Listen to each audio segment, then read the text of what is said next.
حضرت عمر رضی اللہ عنہ کی شہادت ایک بہت بڑا المیہ تھا۔ مسلمانوں کو بظاہر تو بہت بڑا جھٹکا لگا، بظاہر تو مسلمانوں کی کمر ٹوٹ گئی تھی، لیکن اللہ پاک نے مسلمانوں کو بہت بڑی طاقت دی تھی۔ حضرت عمر رضی اللہ عنہ کے دور میں مسلمانوں نے جو جنگیں لڑی تھی، اللہ پاک نے ان کو فتح نصیب کی۔ عمر پاک رضی اللہ عنہ کے دور میں مسلمانوں نے 28 لاکھ مربع میل فتح کی۔ حضرت تقی عثمانی علی فرماتے ہیں کہ میں نے حساب لگایا کہ 15 ممالک بنتے ہیں، یعنی 15 ملک اس علاقے میں ابھی موجود ہے جہاں پر آپ رضی اللہ عنہ نے فتوحات حاصل کی۔ اس نے ساری زندگی اللہ پاک سے شہادت مانگی، یا اللہ مجھے شہادت نصیب فرما۔ اللہ پاک نے آخر اس کی دعا قبول کر لی، اور جس بدبخت نے اس پر حملہ کیا 2 دن پہلے اس نے آپ رضی اللہ عنہ کو دھمکی دی تھی۔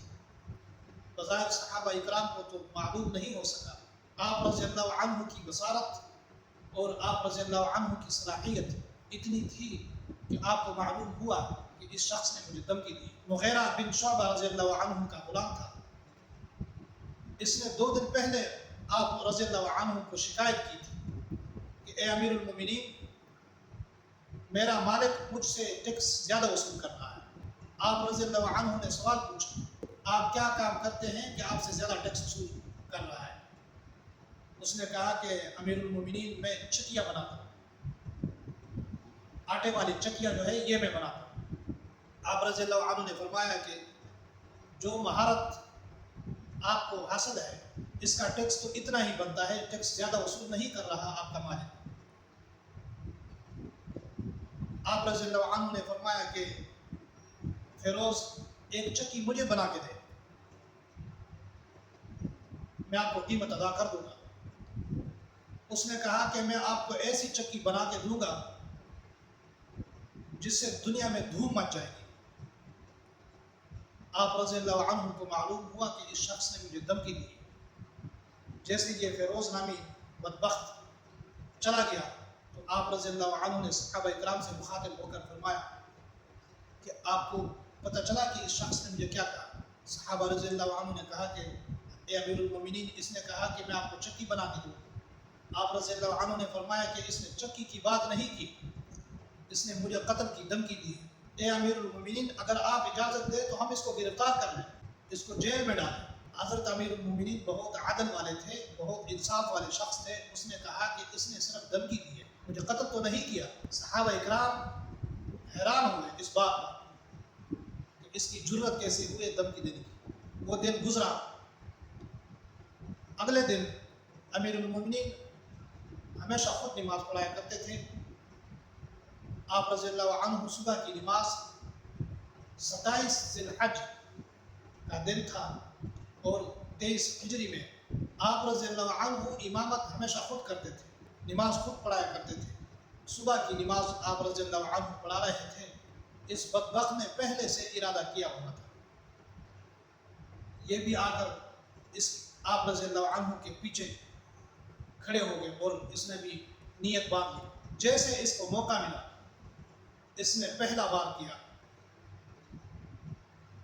وار ایسا کیا کہ اس نے آپ رضی اللہ عنہ کی پسلیاں توڑ دی تھی۔ دوسرا وار کیا، تیسرا وار کیا، چوتھا وار کیا، 4 بار اس بدبخت نے کیے۔ آپ رضی اللہ عنہ گر پڑے، بدبخت بھاگنے لگا۔ حضرت عبد الرحمن بن عوف رضی اللہ عنہ نے مصلی سنبھال لیا اور نماز مکمل کر دی۔ آپ بیٹھ کر نماز پڑھنے لگ گئے، آخر بے ہوش ہوئے۔ آپ رضی اللہ عنہ جیسے ہوش میں آئے، پہلا جملہ اس کا یہی تھا کہ میرا دشمن حملہ کرنے والا شخص مسلمان تھا یا غیر مسلم تھا؟ صحابہ اکرام رضوان اللہ تعالی علیہم اجمعین نے فرمایا کہ غیر مسلم تھا، فیروز نامی شخص غیر مسلم تھا۔ آپ رضی اللہ عنہ نے اللہ کا شکر ادا کیا کہ یا اللہ تیرا شکر ہے، میری دعا قبول ہوئی، میں شہادت کے رتبے پر فائز ہو رہا ہوں، کیونکہ آپ رضی اللہ عنہ کو معلوم ہوا اب میرے بچنے کے امکانات بہت کم ہیں۔ بہت شدید زخمی ہوئے تھے، نماز مکمل کی ہے، حملہ آور جو تھا وہ غیر مسلم تھا۔ آپ رضی اللہ عنہ نے اللہ پاک کا شکر ادا کیا تو اس بدبخت کو پکڑنے کے لیے صحابہ اکرام نے بہت بڑی کوشش کی تھی کہ بدبخت کو پکڑا جائے، مگر بدبخت کے پاس خنجر تھا۔ اس نے 14 صحابہ اکرام رضوان اللہ تعالی علیہم اجمعین پر حملہ کیا۔ اس میں 7 صحابہ اکرام جو تھے وہ شہید ہوئے، بقایا 7 جو تھے وہ زخمی ہوئے۔ آپ رضی اللہ عنہ کو گھر پہنچایا اور طبیب کو بلایا، حکیم کو بلایا۔ طبیب آئے، انہوں نے دوائی پلائی، آپ رضی اللہ عنہ کو دودھ میں دوائی پلائی۔ آپ رضی اللہ عنہ نے جیسے دودھ پیا وہ دودھ پسلی اسے بہنے لگا۔ طبیب نے آپ رضی اللہ عنہ سے فرمایا، اے امیر المومنین، اگر آپ نے وصیت کرنی ہے تو وصیت کر لیں، آپ کی زندگی بہت مختصر ہے، کم ہے، بچنے کا کوئی امکان نہیں۔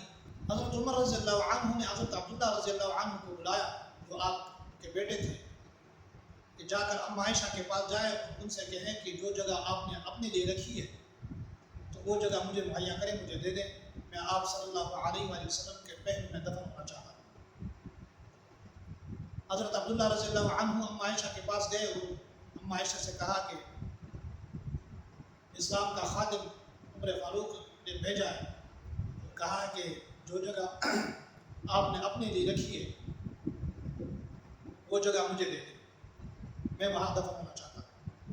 اما عائشہ نے رو کر کہا کہ وہ جگہ میں نے اپنے لیے رکھی ہے، مگر عمر فاروق رضی اللہ عنہ کے میرے اوپر بہت بڑے احسانات ہیں، میں اس کی بات کو کیسے رد کروں، اور میں انکار نہیں کر سکتی۔ ٹھیک ہے، میں وہ جگہ آپ کو دے دوں گی، میں نکل جاؤں گی حجرہ سے۔ حضرت عبداللہ رضی اللہ عنہ آپ رضی اللہ عنہ کے پاس آئے اور آپ رضی اللہ عنہ سے مخاطب ہو کر کہا کہ ام عائشہ نے اجازت دے دی۔ آپ رضی اللہ عنہ بہت خوش ہوئے اور کہا کہ صحابہ اکرام موجود تھے کہ جب میرا جنازہ پڑھا جائے تو روزہ مبارک کے سامنے رکھا جائے، حجرہ کے سامنے رکھا جائے، اور ایک دفعہ پھر اما عائشہ سے اجازت لی جائے، تاکہ دنیا یہ نہ کہے کہ امیر المومنین نے زور اور زبردستی سے اما عائشہ سے جگہ لی۔ اور انہوں نے اسی طرح کیا۔ حضرت صہیب رضی اللہ عنہ نے جنازہ پڑھایا، اس کے بعد حجرہ مبارک کے سامنے جنازہ رکھا گیا، میت رکھی گئی، اور اما عائشہ سے دوبارہ اجازت لی، اما عائشہ نے اجازت دی۔ جب زخمی ہوئے اس وقت حضرت عمر فاروق رضی اللہ عنہ نے حضرت عبداللہ رضی اللہ عنہ کو بلایا اور کہا کہ جا کر حضرت حذیفہ بن الیمان کو بلایا جائے۔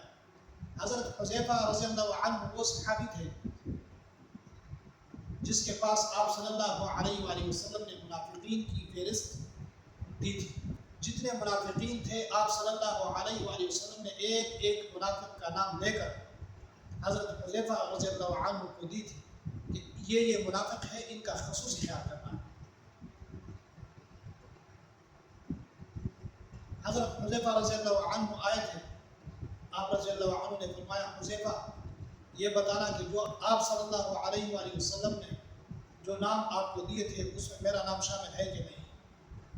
حذیفہ رضی اللہ عنہ نے فرمایا کہ اے امیر المومنین، یہ میرے پاس امانت ہے، میں آپ کو نہیں بتا سکتا۔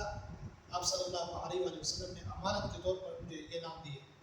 آپ رضی اللہ عنہ نے پھر مخاطب ہو کر فرمایا کہ اے حذیفہ، خدا کی قسم دے کر کہتا ہوں کہ اس میں میرا نام ہے یا نہیں، میں بہت فکر مند ہوں۔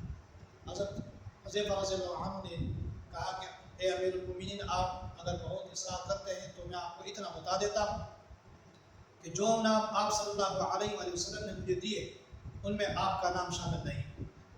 آپ رضی اللہ عنہ بہت خوش ہوئے اور اللہ پاک کا شکر ادا کیا۔ اس کے بعد حضرت عبداللہ رضی اللہ عنہ کو، جو آپ رضی اللہ عنہ کے بیٹے تھے، مخاطب ہو کر فرمایا کہ اے عبداللہ، میرے جنازے کے وقت آپ نے حذیفہ بن الیمان کو دیکھنا، اگر حذیفہ رضی اللہ عنہ میرے جنازے میں ہوئے تو مجھے آپ صلی اللہ علیہ وآلہ وسلم کے پہلو میں دفن کیا جائے، اگر حذیفہ رضی اللہ عنہ میرے جنازے میں نہ ہوئے تو مجھے مسلمانوں کے قبرستان میں دفن کیا جائے۔ جب جنازہ تیار ہوا اس وقت حضرت عبداللہ رضی اللہ عنہ حضرت حذیفہ رضی اللہ عنہ کو تلاش کر رہے تھے کہ آیا وہ موجود ہے جنازے میں یا نہیں، تو دیکھا دائیں طرف حضرت حذیفہ رضی اللہ عنہ کھڑے تھے جنازے میں، تو عبداللہ رضی اللہ عنہ بہت خوش ہوئے اور اللہ کا شکر ادا کیا کہ حضرت حذیفہ رضی اللہ عنہ حضرت عمر رضی اللہ عنہ میرے والد کے جنازے میں موجود ہے۔ تو یہ تھی حضرت عمر رضی اللہ عنہ کی شہادت۔ بغیر قربانیوں کے اللہ پاک نے ہمیں یہ دین عطا کیا ہے۔ جو قربانیاں صحابہ اکرام رضوان اللہ تعالی علیہم اجمعین نے دی اس کی کوئی مثال نہیں ہے۔ ایک ایک صحابی نے جو قربانی دی تھی، مال جان کی قربانیاں دی، ان کی کوئی مثال نہیں۔ اللہ پاک ہم سب کو حضرت عمر رضی اللہ عنہ کے نقش قدم پر چلنے کی توفیق عطا فرمائے، حضرت ابو بکر صدیق رضی اللہ عنہ کے نقش قدم پر چلنے کی توفیق عطا فرمائے۔ جو قربانیاں انہوں نے دی ہے اللہ پاک ہمیں ان کا احترام کرنے کی توفیق